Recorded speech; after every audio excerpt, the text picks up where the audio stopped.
श्री स्वामी समर्थ. जय जय स्वामी समर्थ. आजचा व्हिडिओचा टॉपिक असा आहे की तुम्ही बघितलाच असेल, कारण की कुणाला काय असतं, मॅरिड जे लेडीज आहेत ठीक आहे, त्यांना काही घरगुती त्रास असतात, कुणाला सासरकडचे त्रास देत असतात, तर कुणाला वेगवेगळे त्याचे कारण वेगवेगळे असतात.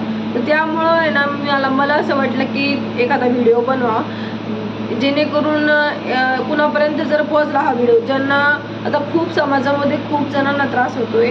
म्हणजे या दुनियेमध्ये कसं माहिती का, खूप जणांना म्हणजे खूपच लेडीज असे आहे की त्यांना छळ केले जातं ठीक आहे, घरगुती असो किंवा मानसिक असो, आरोग्याशी छळ, म्हणजे खूप काही आहेत.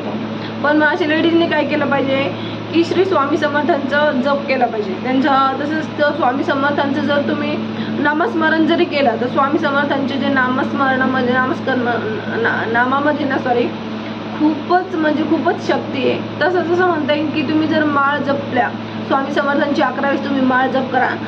जर तुम्हाला 11 वेळेस नाही झाले, तुम्ही दिवसातून 1 वेळेस जरी माळ जप करत जा ठीक आहे. तर त्याने काय होतं माहिती का, स्वामी समर्थांची आपण आहे ना, जो आपण स्वामी सेवेमध्ये असतो आणि स्वामी समर्थांची सेवा करताना वेळेस आपण त्यांचं नामस्मरण करत असतो, तर त्यावेळेस काय होती, त्यांची जी पॉझिटिव्ह जी ऊर्जा आहे ती आपल्यामध्ये येत असते आणि मग आपले जे काही काम आहे तर ते पूर्ण होत असतं. तर स्वामी आपल्यावर काय लक्ष देत असतात, स्वामींचं आपल्या भक्तांकडे खूप लक्ष असतं.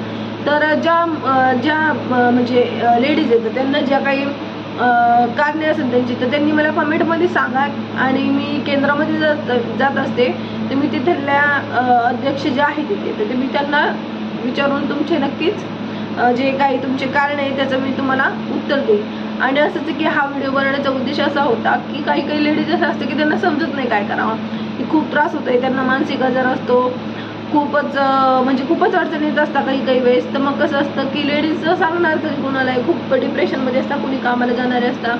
तर त्यामुळे हा व्हिडिओ बनवण्याचा उद्देश असा होता माझा की तुम्ही जर स्वामी समर्थांची सेवा जर चालू केली, आता ज्या कोणी लेडीज असतात त्या कंपनीमध्ये कामाला जातात, कुणी काही कामात, कुणाला कोणी वेगवेगळे कामे करतात, कुणी घरकाम करतं, असं कुणी ज्याच्या त्याच्या परिस्थितीनुसार जे ते काम करत असतं.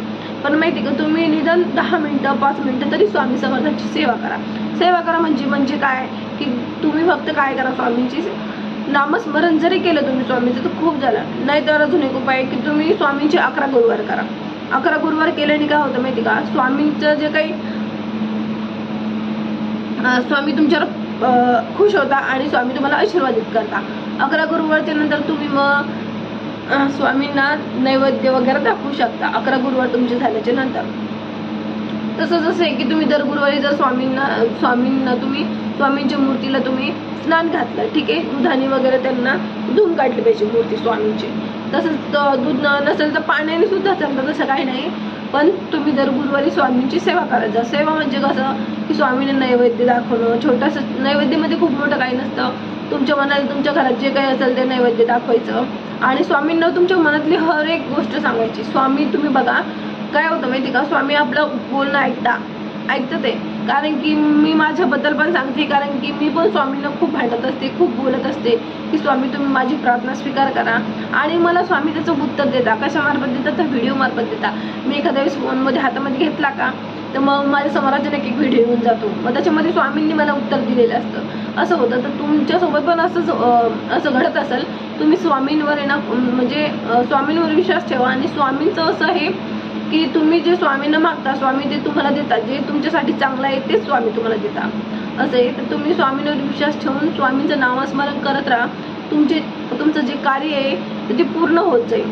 जे काही तुम्हाला प्रॉब्लेम्स येत असेल तुमच्या लाईफमध्ये, तर त्यामुळं तुम्ही काय खूप डिप्रेशनमध्ये जात असता. पण मग आपण खचून न जाता काय करायचं, स्वामी समर्थांचं नामस्मरण करायचं. निदान दिवसातून 1 वेळेस तरी तुम्ही माळ जप केली पाहिजे आणि स्वामींचं नामस्मरण किंवा तारक मंत्र माहितीच आहे तुम्हाला, तर तुम्ही तारक मंत्र जरी ऐकलं स्वामींचं तर त्याच्यात पण खूप मोठं स्वामींचा आशीर्वाद येतो. तो तुम्ही सकाळी तारक मंत्राचं तुम्ही तारक मंत्र लावलं पाहिजे, मोबाईलमध्ये लावून द्यायचं आणि स्वयंपाक किंवा तुम्ही काही काम करू शकता. पण मग तो कानावर पडला ना तर थोडं फ्रेश वाटतं. आणि काय करत असते, मी रोज सकाळी तारक मंत्र तर लावतेच, पण त्याबरोबर माझा छोटा मुलगा पण आहे, तो पण ऐकतो तारक मंत्र. आणि मी जे काही दिवसभरातून काम करते तर ते माझं एनर्जी युक्त होतं, म्हणजे मला पूर्ण पॉझिटिव्ह असते त्या कामामध्ये पूर्ण दिवसभर. आता मला दिवसभरामध्ये माझं खूप शेड्यूल असतं कामाचं, तर ते मी स्वामींच्या नावानेच मी ते चालू ठेवते. तर या व्हिडिओमध्ये मी तुम्हाला थोडंफार काहीतरी सांगितले आणि तुमची ज्या काही कारणे असेल ती तुम्हाला प्लीज कमेंटमध्ये तुम्ही मला सांगा. आणि प्लीज माझ्या व्हिडिओला लाईक करा, सबस्क्राईब करा आणि शेअर करा, जेणेकरून मला पण कळलं पाहिजे की हा व्हिडिओ तुमच्यापर्यंत पोहोचला आहे. आणि तसंच तुमचे जे काही कारणं असेल तर ते प्लीज मला कमेंटमध्ये सांगा. मी नक्कीच मठामध्ये केंद्रामध्ये गेल्याच्या नंतर त्याचा आन्सर घेऊन मी तुम्हाला ते तुमच्या नावासोबत तुमचे जे काही प्रॉब्लेम आहे, ठीक आहे, ज्यांनी मला विचारलं आहे त्यांचं नाव घेऊन मी तुम्हाला ते सांगेन त्याचा आन्सर, ठीक आहे. तर धन्यवाद. स्वामी समर्थ, श्री स्वामी समर्थ, जय जय स्वामी समर्थ. थँक्यू.